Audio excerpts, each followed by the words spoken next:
Hey guys, welcome back. I hope you are having an amazing day. Let's get right into the stories. The next one is a pro-revenge story. This all went down about 5 years ago. I'm now happily hitched with 3 kids, and I don't regret a thing. I was with my ex-fiancée, Claire, for 3 years. She was a control freak. I had to give her every little detail of my day and my schedule in advance. If I deviated, she'd lose her mind. She claimed it was just leftover paranoia from past relationships where she got cheated on, but I never strayed or gave her a reason to act that way. Now here's where it gets spicy. After she asked for my schedule to make plans, I noticed her texting someone. In my job, if I work over 40 hours, I can take time off later as long as I finish the work. I was close buds with my coworker Dan, and we still crack up about this story. I told Dan I wanted to surprise Claire a bit before our anniversary. He let me know her schedule since they worked together. She was a shipping manager, and he was a fabricator. That's how I found the discrepancy. Unbeknownst to me, she was skipping overtime. She worked 12-hour shifts Monday through Friday, except Wednesdays when she only worked half days, and that's when her controlling behavior started. Luckily, I had racked up some vacation days, so taking Wednesdays off wasn't an issue for me. A few days later, it was Wednesday. I put on my work clothes and left for work. I expected her to leave too, since our apartment had 2 exits on the same road, and I could see from a shopping center across the way. I parked my car in the back and waited.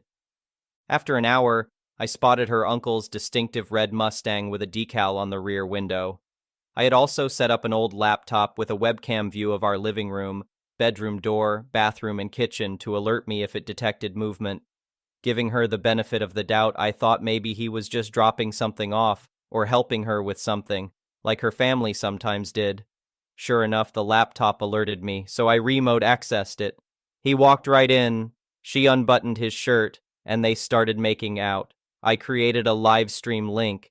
As they were preoccupied, we had a family group chat and a friends group chat that they were both part of, but too busy to check their phones at the moment. They didn't even make it to the bedroom, they just got down on the couch right there. I sent the live stream link to both group chats. My phone immediately blew up with calls from friends and family. She was getting bombarded, but she ignored her phone. It wasn't until the 4th or 5th call that they finally took a break. In this state, you can record on your own property regardless of who's there. I was the only one on the lease since her credit was shot. The call she finally answered was from her uncle's mom, who she had been hooking up with. She put it on speaker, and the first words out of her mouth were, "Stop ducking my son." They froze up, and Claire stuttered, "What are you talking about?" Her aunt then revealed that I had sent a live video of them to the family. Claire grabbed pillows to cover herself up. Her uncle struggled to get his pants and shoes on, tripped, and smacked his head on my coffee table, leaving a dent. By then, I had made my way to the front of the apartment complex. I was there to greet the cheater as he exited. He froze when he saw me and started crying and apologizing profusely. I'm not proud of what happened next, and I almost got in legal trouble if he hadn't been trespassing on private property. Let's just say I had a cast for 6 weeks, and he missed a few family photos. I went upstairs where Claire was now dressed and bawling. I asked her if that was snot or cum on her face, then said it didn't matter anyway. I gave her 1 hour to grab her stuff since everything else in the apartment was mine except her clothes, some makeup, and a few kitchen items. Her mom was too embarrassed to let her move in, and so were her brothers. Her aunt kicked out her uncle, too. Word spread quickly in our small town, and Claire became a pariah. The first one is an entitled people story. Living on a quiet street was always the dream. No blaring traffic noises, no loud neighbors partying all night, just peace and quiet. That's what sold me on this little suburban home when I bought it 10 years ago. The neighborhood was filled with plenty of friendly families and retirees looking for the same laid-back lifestyle. Everyone looked out for each other and respected boundaries. Well, all except for one numbskull who moved in a few months back, my new neighbor Bill. Bill was a single guy probably in his late 30s. From the moment he rolled in with that obnoxiously loud pickup truck, He just radiated the vibes of a self-entitled jerk. Sure, I tried to give him the benefit of the doubt at first. We all have our quirks, right? But Bill's antics quickly revealed him to be a massive pain in everyone's side. He'd crank up loud music into the late hours of the night, letting his dog bark incessantly in the backyard. I've got no issues with people having a good time, but Bill took it to obnoxious levels without any consideration for those around him. Multiple neighbors had already approached him to keep it down, but he'd just sneer and blow them off. I knew it was only a matter of time before he crossed a line with me too. It happened one sunny Saturday afternoon. I was out front doing some yard work, pulling weeds, trimming hedges, just trying to get my humble castle looking prim and proper. That's when I heard a roar of an engine and that unmistakable sound of crunching wood and screeching metal. I spun around just in time to witness Bill's truck barreling straight through my white picket fence. He slammed on the brakes, but the damage was done. There was now a massive gap in the fence where he'd plowed right through it. To make matters even worse, he then proceeded to park his truck on my lawn, just straight kicked it into park and stepped out, not even a hint of remorse on his smirking face. "Nice one, Bill," I shouted out, sarcasm dripping from my voice. "Mind telling me what in the hell you think you're doing?" Bill shrugged. "Had to park somewhere, didn't I? You should be thanking me for getting rid of that ugly-ass fence for you." That arrogant prick. I stormed over, fists clenched as he casually leaned against his truck on my property.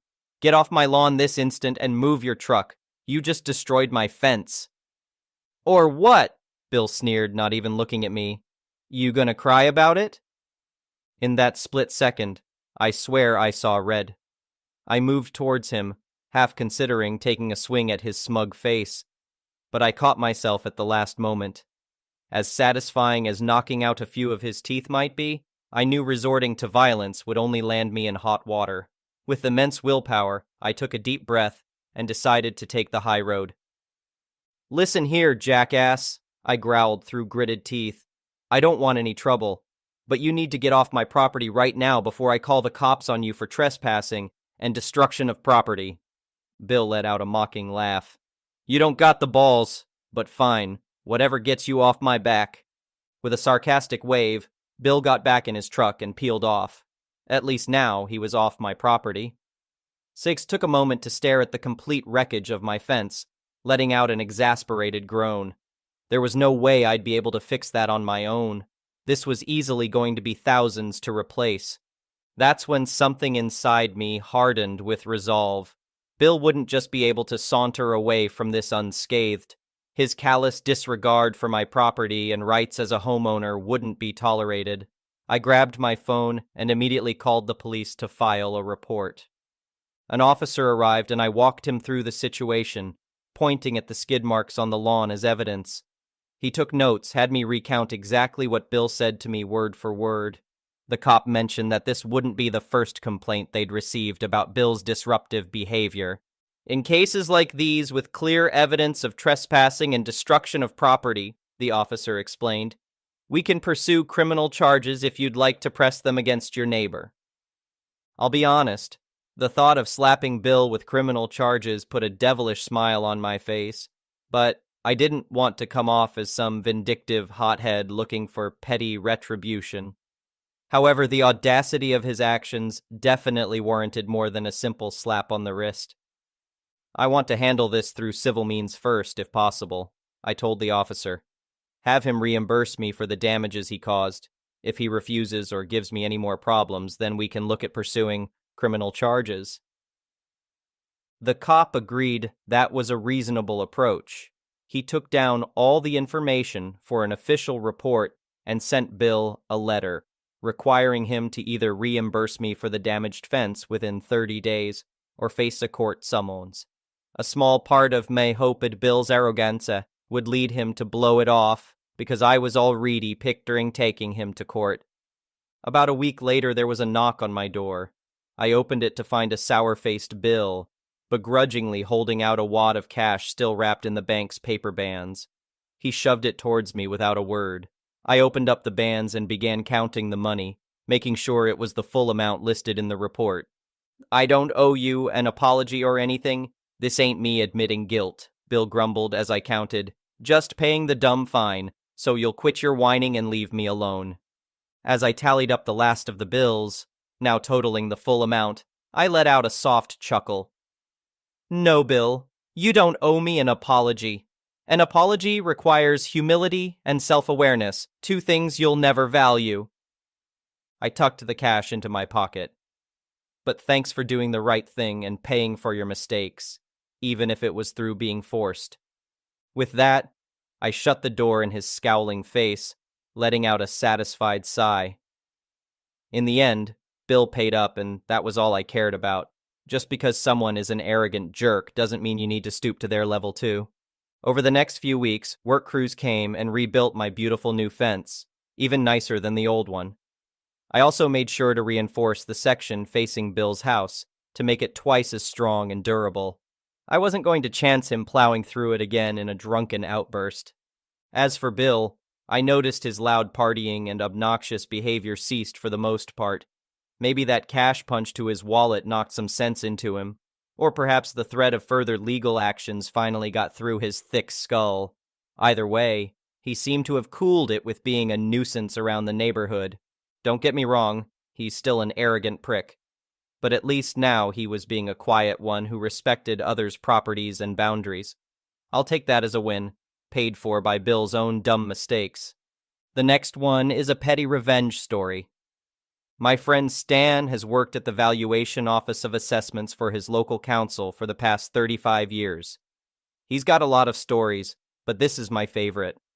For context, the Valuation Office of Assessments is responsible for evaluating which council tax band a property should be on. The higher the band, the more council tax you pay. For those outside the UK, council tax is used to fund civic services such as schools, rubbish collection, and emergency services, etc. Which band you get depends on lots of different factors, but generally speaking, the more a property is worth, the higher the band is likely to be. Change to a property that significantly increase its value, such as getting pools or extensions built, can sometimes mean a property has to be reassessed to see if it needs to go up a band. There was a woman, let's call her Mildred, who would regularly call Stan's office to report her neighbors for everything. Mildred was a typical nosy neighbor curtain twitcher who made it her life's mission to know everyone's business. Her hobby was reporting her neighbors to the police, HMRC, UK equivalent of the IRS, immigration, and of course the Valuation Office of Assessments. To give you an idea of just how awful this woman was, here are a few stories various neighbors told Stan and his colleagues. One neighbor got reported to HMRC because he came home with a fancy new car, therefore he must be evading tax. It was a 5-year-old Mondeo he'd just bought secondhand. Another neighbor was reported because Mildred didn't think their child looked sick enough to be off school, so she reported them for truancy.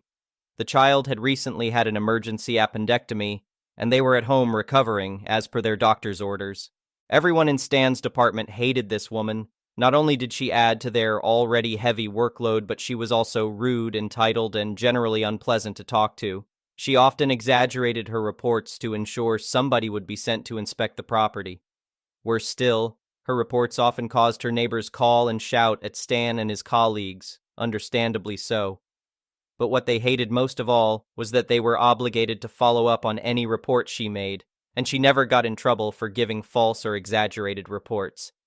They knew she was just a mean old lady, and they didn't want to enable her behavior, but policy was policy. Well, one day Stan drew the short straw and took a call from the dreaded Mildred. My neighbors at number 61 added a new bedroom to their house, and they got a new kitchen in with an extension, and he put up a new shed. I bet they haven't reported it. Mildred whined. I demand somebody reevaluate them immediately. If I have to pay my taxes, so do they. Stan begrudgingly sent a letter out to the neighbor at number 61, let's call him Bob, feeling very sorry for him. A few days later, Bob called, clearly fed up. Bob explained that he had checked with the office before getting the work done, and he had been told that the work was not significant enough to be reported, so he didn't report it. There was a note on Bob's account confirming this. Throughout the whole conversation, Bob was friendly and nice. He knew Stan had a job to do. When the inspector attended Bob's property, Mildred stared gleefully from behind her curtains. However, the joke was on her because the inspector uncovered that Bob's house had mistakenly been put on the wrong band for over a decade. He should have been on a much lower one. This meant Bob was due a massive rebate for overpaying his council tax for years. Stan laughed his eyes off when the report came to his desk. He was delighted to call Bob and give him the good news. Here's the petty part. After the two had a good chuckle about everything, Bob told Stan he would use some of the money to throw a big Duck You BBQ garden party. He would invite all his neighbors except for Mildred.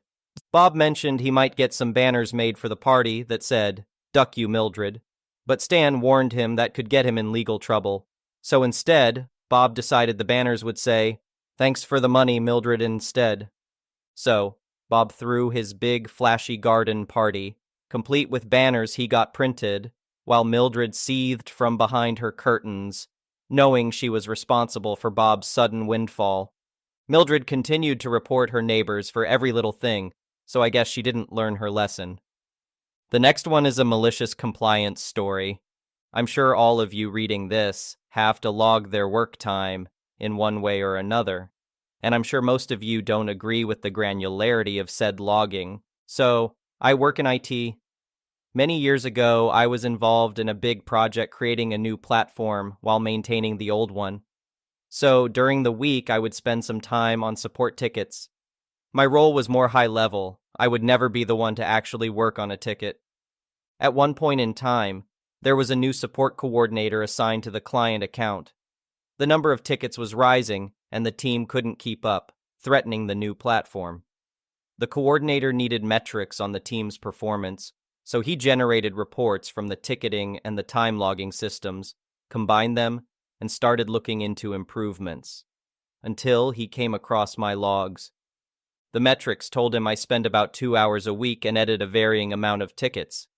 This looks weird, and he couldn't bill the client on tickets I worked on, so he asked me what was going on.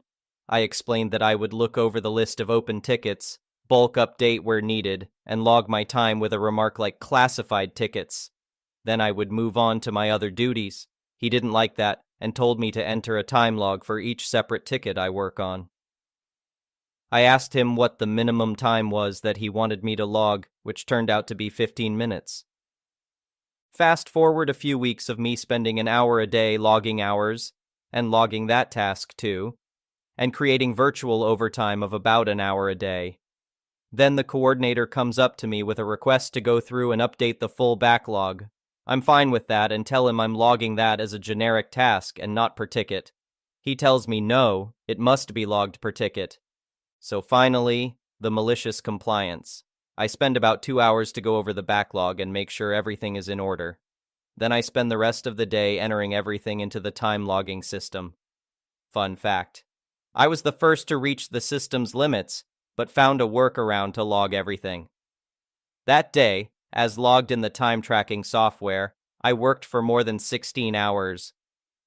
The rest of the week I took it easy, came in late, went home early. I was done for the week.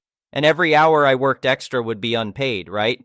When it came time for the invoicing, the coordinator could not justify the huge amount of hours I logged on the account. My rate was twice that of a tech support. And finally, he allowed me to stop logging by the ticket. My productivity went up again, as did my mood. I did flag the potential problems and drop in productivity to the CTO and CEO, who I reported to directly, but they said to comply anyway.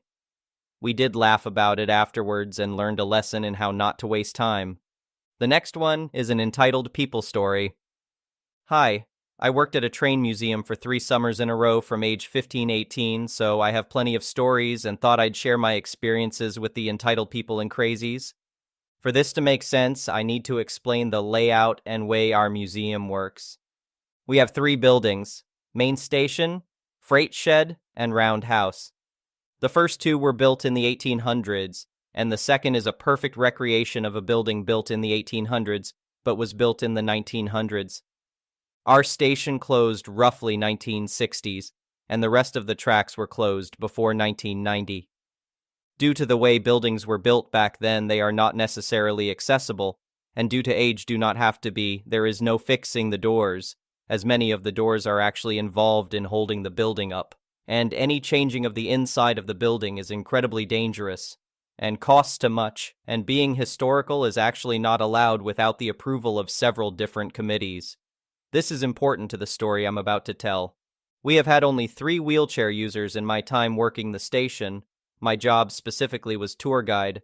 I knew everything and anything there was to know, and for the most part, the wheelchair users can be in the main floor of the station and get into the other 2 buildings. They just can't get into one room of the main station or go upstairs. The first wheelchair user was a child, and due to the small wheelchair was able to get into the small room, and I brought stuff down from the upper floor to show him, as well as taking pictures using his camera so that he could see the stuff. I did a lot of up and downs, but he enjoyed it. The second wheelchair user sent her husband upstairs, and he took pictures for her, as well as recording my tour so that she could hear about the artifacts, and I spent the time talking to the camera for her. It's the third wheelchair user that was the problem. Our door and deck were not level. The deck was lower due to the fact the deck was slowly sinking into the ground, so we had a ramp that needed to be placed at the doors. Most people understood that we couldn't leave it in place as the ramp also held the door open. She was here with her husband, and he came in and asked why there was no ramp into the door, and was getting very mad because his wife couldn't get into the building. I did my best to explain that the ramp was for the back door and needed to be placed separately. I explained the deck and building were very old, and that they were not made with disabilities in mind as the time period. Disabled people weren't brought to the main station, but to the freight shed, the only building that had a ramp in the 1800s, due to wheeled carts going in. My co-worker was getting the ramp ready as I tried to calm the husband, but he only got more angry and yelled, "That was then, this is now." I was a bit confused and replied, "Yes, sir, I'm aware. That's why our deck has a ramp from the parking lot to the deck, but the deck is still from 1990s and has sunk down. We are replacing it soon, and it will fit better. But for now, our ramp needs to be put out separately." He huffed and went to get his wife and helped her get inside the building. They went into our display room, which had a big enough door for her chair. Then they wanted to see the next room, but it was quickly discovered her chair would not fit. I apologized and explained the building was built in the 1800s, when wheelchairs weren't commonly in the station, and were actually smaller. In fact, we have a wooden wheelchair upstairs that fits through the door. Fine. But modern metal wheelchairs don't fit through the door. They seemed annoyed, but I showed pictures and explained what was in the room they couldn't get in, alongside the upstairs. The entire time they were both glaring and seemed upset with me.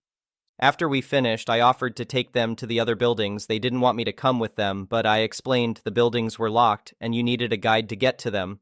That's a whole other mess, as they used to be open. But due to eating lead paint attempts and attempted theft of a 1800 bag weigher, they are locked without a witness. They seemed annoyed and asked why my coworker couldn't guide them instead.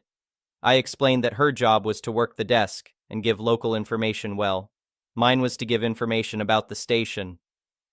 Finally, we made our way to the freight shed, and there was no trouble getting in as it already had a ramp, and the door is a giant sliding one that has wheel hinges that I hate, but her wheelchair had no problems. In there, she was able to see everything without any problems, and they seemed to be brightening up. I was relieved that everything was going to be okay. I finally took them to the last building. Now, here's the big problem. This building houses an old train. There is no ramp. The way disabled people got in these trains was to have the train pull up to the freight shed, and a platform was lowered from the train to the freight shed. Over the stairs of the train others would use, and then the wheelchair would cross the gap and be brought in. Due to the fact it's in a building, we can't do this. We'd have to pull it next to the freight shed, which just isn't possible, sadly. We got in, and her husband asked if he could go in. I smiled and said yes, of course. He then asked about a ramp, and I kind of paused. These stairs are steep. Think high stepping to get in. A potential ramp to get up would have to be long or too steep. and the opening isn't wide enough for modern wheelchairs, just old wooden ones. I apologized and explained that she would have to be carried in, but that her chair couldn't go in. I explained the above, but that didn't seem to matter. They ranted and yelled about me ruining their vacation and left, saying they were going to report us for ableism. I don't know who they planned to report us to, as everything we did was accommodations to the best of our ability. We are not legally required to make the old building any more accessible than a ramp due to it being completely original, and the train also does not ever have to be accessible because it too is original. We did get checked up by a museum inspector later on, but everything was approved as being